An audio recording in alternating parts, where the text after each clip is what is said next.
We've had multiple videos about linebacker Alex Anzalone, who is heading into the final year of his contract with the Detroit Lions. And he has been dropping not so subtle hints, man, about wanting to be paid. Now, yes, we are in a world where we have to read into things. That's just where we are. Social media has brought that to the forefront, where if somebody likes a post or says something, it is taken out of context a lot of times, or it is dissected. That's just how we live, right? Doesn't mean it's fake news. It just means that it's something to talk about.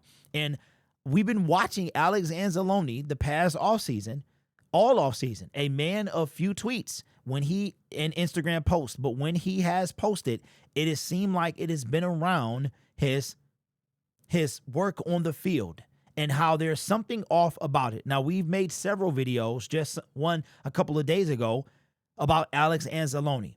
And we found out, trying to figure out, did he report to camp? Because we didn't see a photo of him. Well, it turns out Dan Campbell said he was there in the press conference on Sunday. He was there, and he also said that he refuses to believe that Alex Anzalone has his not being at camp. He wasn't there last year, and it's been other times that he hasn't been there. But he refuses to believe that the reason he's not there is because he is holding out.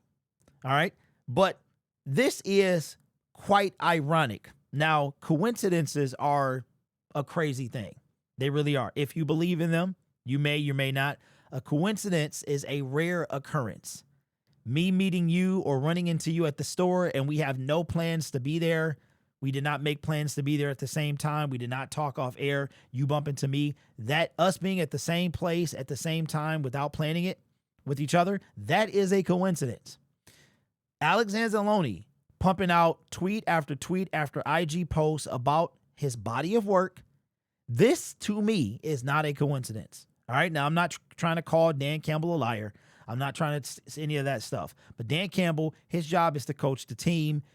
He's not into the contract talks. So it could be something going on that he is not aware of, okay? As far as he's concerned, there's no issue, and he refuses to believe that anything Alex is doing is related to a contract dispute. But coming from Detroit Podcast, their Twitter account, shout out to John, says, ask Dan Campbell about Alex Anzalone. Matter of fact, it was one of the last questions, or the last question. Said Alex is dealing with a hamstring injury, should not be practicing. Now, ain't that about a trip? So Alex has been posting. He's been posting post after post after post. He did one the other day where he was actually posting his kind of workout video. This was about a week ago. And he got a hamstring issue. Now, I made a little joke like he's holding his hamstring, like he's holding out his hamstring. But all of a sudden, he has a hamstring issue. I mean, let's call it what it is.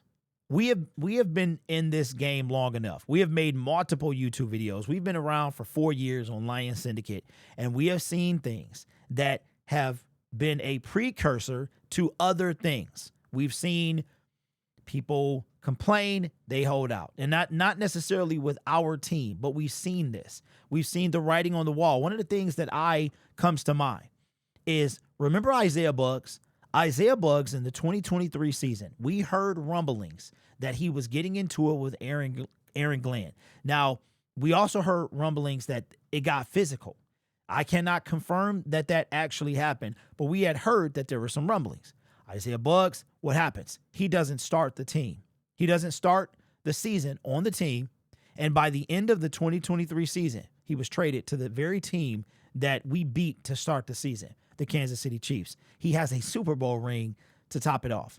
But we had heard, the point is that we had heard about things, rumblings and things like that coming out of Detroit that wind up being true.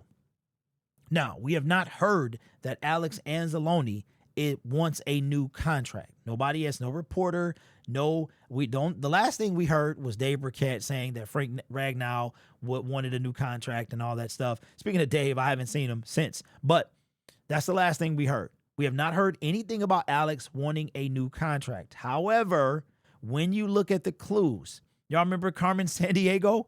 Look at the clues, man. The clues, everything, the circumstantial evidence all points to the fact that he wants to be paid. Now, the question is, will he hold out? Will he hold in? Or is it all nothing? So put it in the comment section below. Again, not trying to call Dan Campbell a liar, but Dan Campbell is focused on 90 million right now. I'm sure he's talked to Alex or had some conversation with Alex. It's probably something they don't really, it could be some information that Dan Campbell doesn't have. Maybe he doesn't know what's going on. Not the, he's the coach, so he should know what's going on, but maybe it's just something that hasn't been talked about yet. Because honestly, this doesn't involve Dan Campbell. Alex getting paid has nothing to do with Dan Campbell, right? So if there is something going on, maybe Dan just doesn't know, and he spoke like he does. One thing about our coach, man, he is honest. That's 100%. 100%. It sounds like he would be disappointed if Alex was to be holding out or in. It doesn't matter. Dan Campbell sounds like he would be thoroughly disappointed if it is a holdout situation. But we have yet to see. But if you don't have to take my word for it. If you don't believe it, just go look at the track record of what is happening, what has been happening all offseason with Alex Anzalone. Let me know your thoughts in the comments below. Before we get off, I have to take a moment to say condolences to the family of Malcolm-Jamal Warner. You might know him as Theodore Huxtable from The Cosby Show, ran from 1984 to 1982. That's where I grew up. I grew up with him there. You might know him from Malcolm and Eddie on the WB he was with Eddie Griffin for several seasons. Or you might know him during the same time, right after The Cosby Show, he did the Magic School Bus. He was the voice of the producer for the 4 seasons that it was on. Malcolm-Jamal Warner was 54 years old. He had a birthday in matter of fact, 1 month away from the day he died. He died on July 20th. And his birthday, he would have turned 55 years old on August 20th. Malcolm-Jamal Warner was 54. He died, he drowned. And it really did hit me because I grew up with Theodore Huxtable and felt like, you knew him. But if you knew Malcolm, which I didn't, then he hated being called Theo. He hated it. Anytime from reports that I've seen and things that I've heard, and even from his own mouth, if somebody referred to him as Theo, then he would clap back at you, right? I'm assuming to even mention Theo, you would have to develop some type of rapport. But it did annoy him, and he died by drowning. So it was important to me that I said that on this video. And Malcolm-Jamal Warner, man, 54 years old, would have been 55 in a month, and has passed away. So anyway, this channel is made possible by viewers, subscribers, and members just like you. It's because of your support I get to do what I do. You could be anywhere else on YouTube, but you choose to rock with me. You guys are awesome. Take care of yourself and each other. And as always, go Lions. Hug somebody, tell them you love them, man.